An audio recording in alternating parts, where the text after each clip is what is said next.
Come on, fool. Good, eh?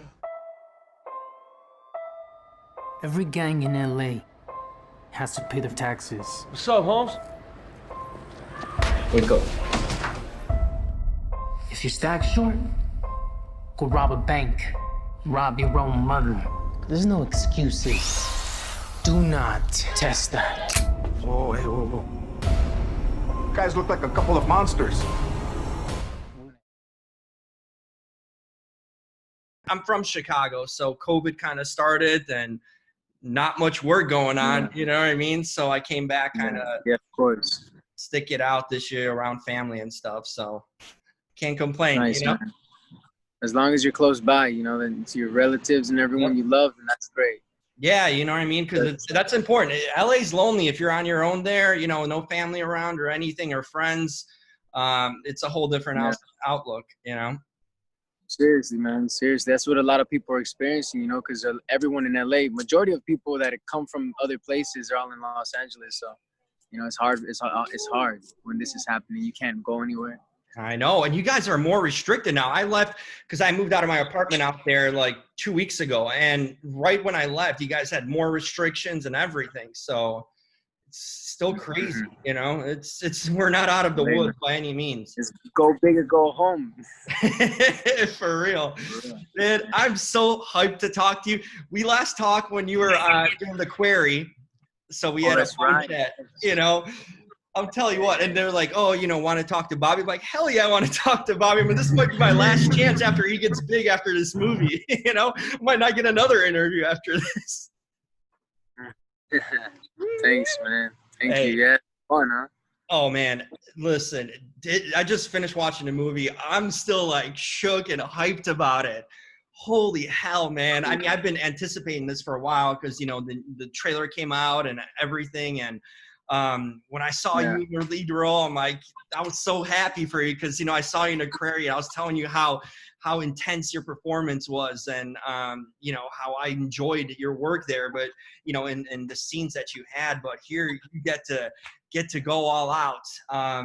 Man, listen, I've been, as many people, huge David Ayer fans. I remember him in like first directorial debut when he did Harsh Days. I mean, that was a hell of a movie. Harsh Times, with Christian Bale and Freddie Rodriguez. And this movie reminds me of a few of those movies, like Harsh Times. It has a little bit of End of Watch in it too. End of Watch, that gritty, yeah. I didn't know. I started looking up more about David, man. I didn't know he grew up in South Central LA. I didn't know that stuff. I mean, he's got real life experience because I always wondered how he had the pulse on this genre in a sense and knew how the people are and how these neighborhoods work. Tell me your interaction with him. Were you kind of blown away too by his knowledge? I mean, we've seen it in previous films, how he details everything, but kind of gauge me on your experience kind of talking to him and how he has the pulse on this.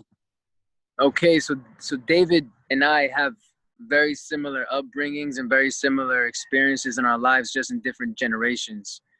So a lot of where he grew up at, actually, a lot of my family and friends still live to this day. So it's like it was like as if we've known each other through passing, but never really met, you know, until I stumbled upon them at the dojo. But working with David, I mean, the way the story and everything developed is he was just someone that wanted to tell an authentic stories from a very specific story of something that happens or something that's, you know, that's true to a certain extent and to people's lives. And, you know, the way that they put it to everyone from, you know, from the DP to the writing to the directing to everything, man, it was all really specific and it knew how to capture. You know, I knew how to capture authentically, which I was just happy and so proud to be a part of and blessed, man. But really, when I met David, he and I became buddies. Like, we were friends. I didn't know that he was a director. I didn't know that he was a writer. I didn't know who he was. No. I actually didn't. Yeah, I was at this dojo in Echo Park. I had joined, and I just started. I didn't know anything. And then I started working out with this guy, and then it was David, and we became homies. And like we would spar together, work out together. I'd be there, we would chill. He came to a few of my family like weddings and quinceañeras, and I would go to his house and we just kicked it all the time. I didn't know anything that he did movies. He never told me nothing.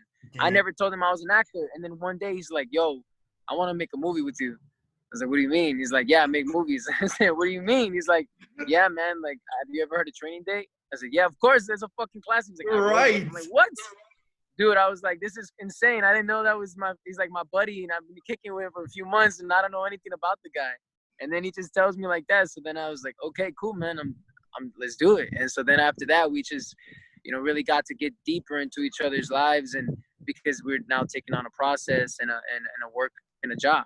And so, it requires a lot of exploration, Damn.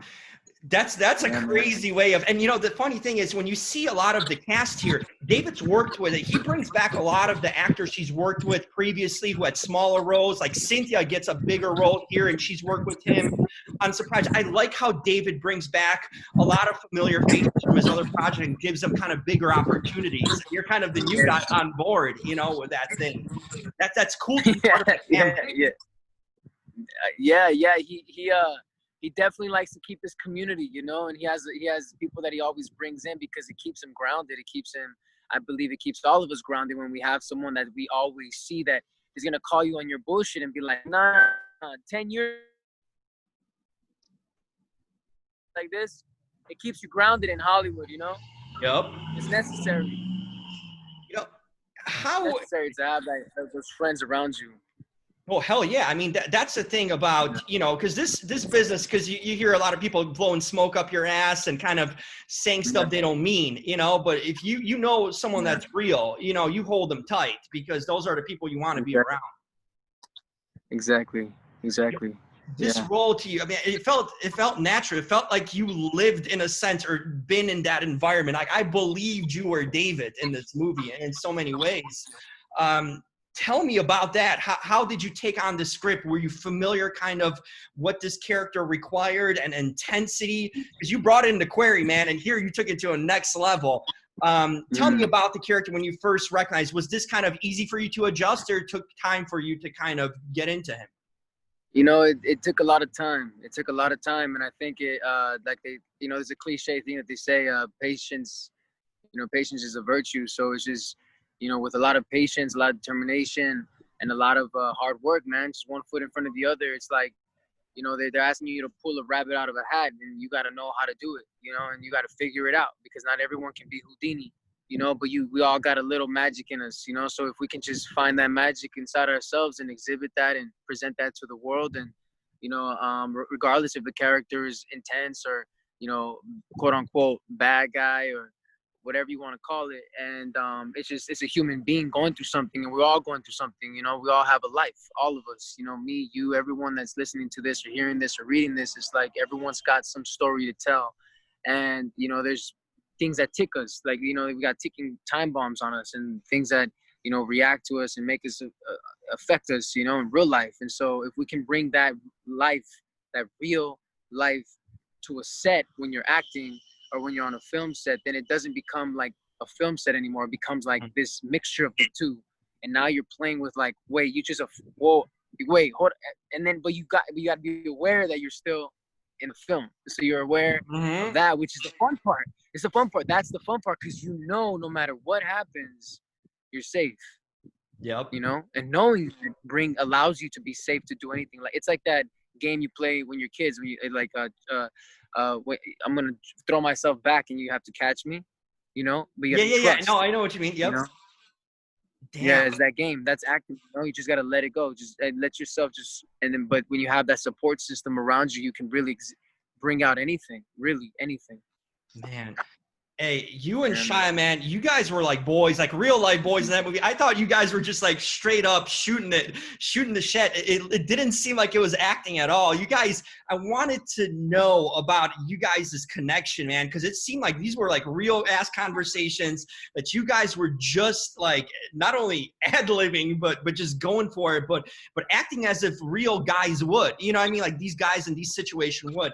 tell me, you know, the thing is, one thing I've heard about this movie too is that, you know, there's some people online and in general talking about Shia, you know, how they wanted a Hispanic person, you know, or Latino or whatnot being cast in a role. But man, the commitment that Shia had to this role, I can't say that he didn't earn it, because he did. Straight up, he did. He really took on that role to heart. Tell me about your interaction with him and his commitment to this role, because I feel like he's getting some slack online, and I'm hearing, you know, that he shouldn't maybe be cast, but the guy gave it his all.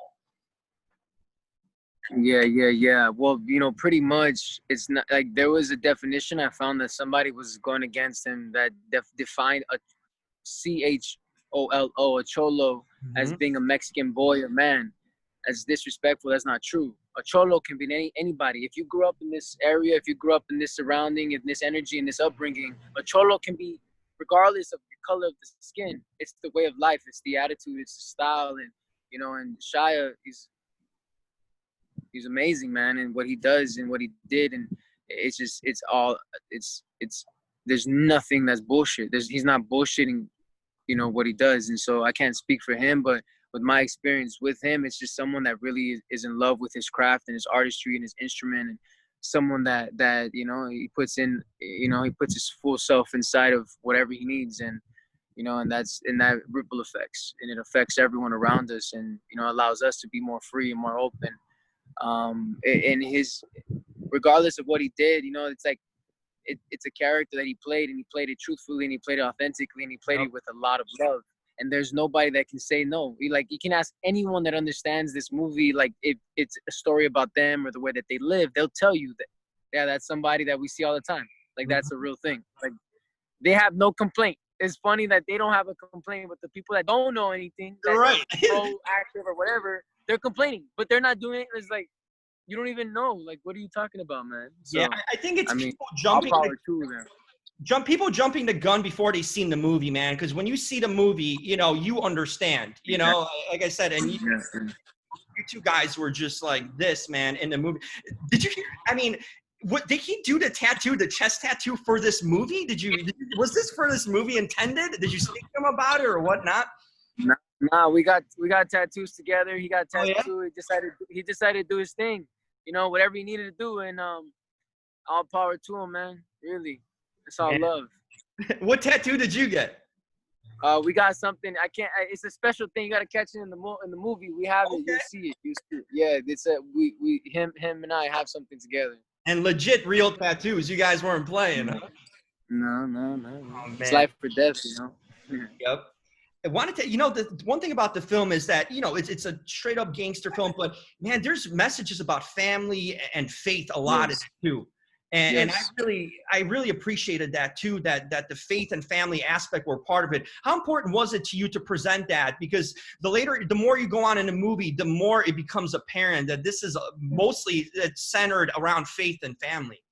Yes, that's, you know, you said a quote unquote gangster film. I mean, it's like any community, it's like any neighborhood, it's like any family. It's really family. Like, what is at the end of the day? It's the people that are beside you, to your left and to your right, that are gonna be there with you, no matter where you go in your life, no matter which obstacles you're facing or where you gotta go and take your time off, or however life is. But that's family. You know, you call them. You can see someone you haven't seen in 15 years, and you just feel like, whoa, man, I feel like I've seen you every day of my life, and you just, you know.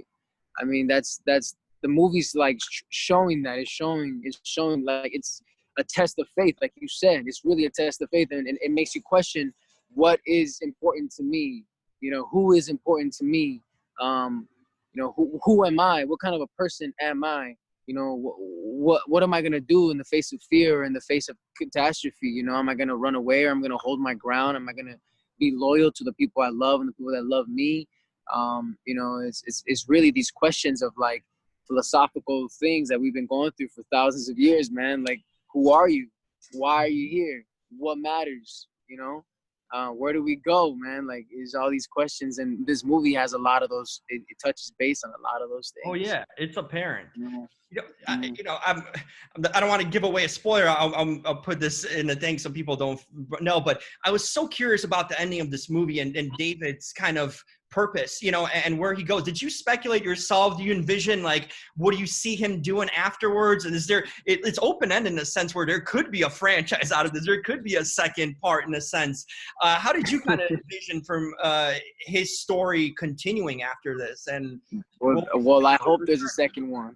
I hope there's a second one. You can say that. That's the truth. I hope there's a second one. I would love to do another one with David, and you know, maybe it's a prequel. Maybe it goes before. Maybe it's like, you know, who knows? Really, it's like, I'll be amazing. I mean, I'm all for it. Because we don't, that's true too. I really thought about during the movie, the prequel, how does David get to this position? How does he rise to the status that we see him introduced in? How did his friendship with Creep develop? You know, these are things that could be totally after the prequel. That's a whole other story that could be done too. I thought that was very interesting how we kind of step into their world. We understand it, but we don't know how it began too, you know, in a lot of ways. There's a whole story to it.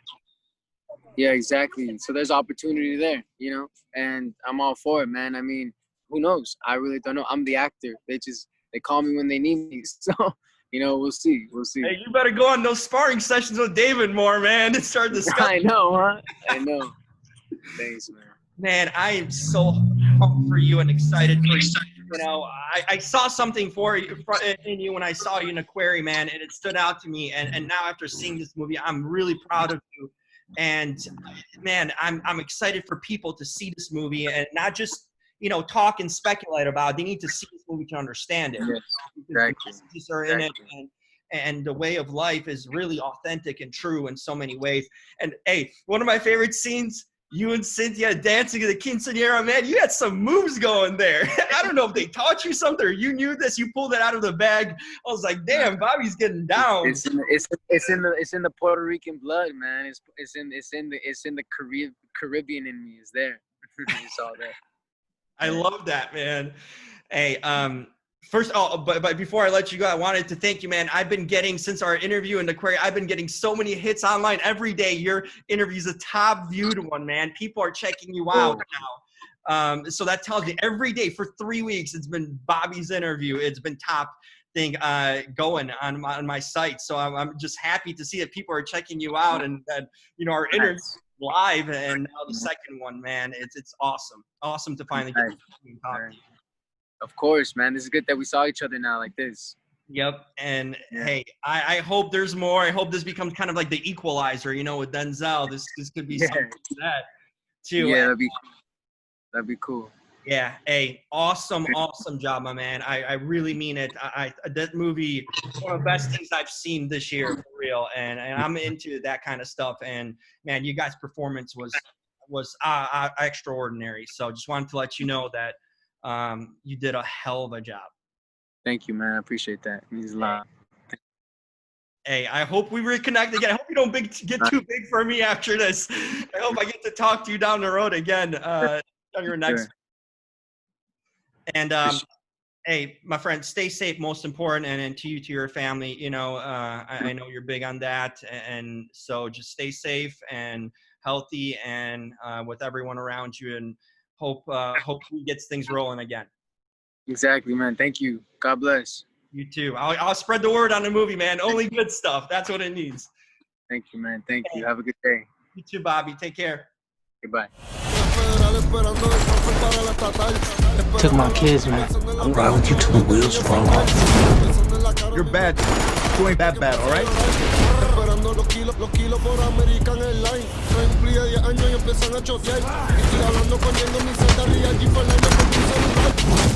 Open your mouth. He'll splatter your brains out. I don't want that. I do. I want that.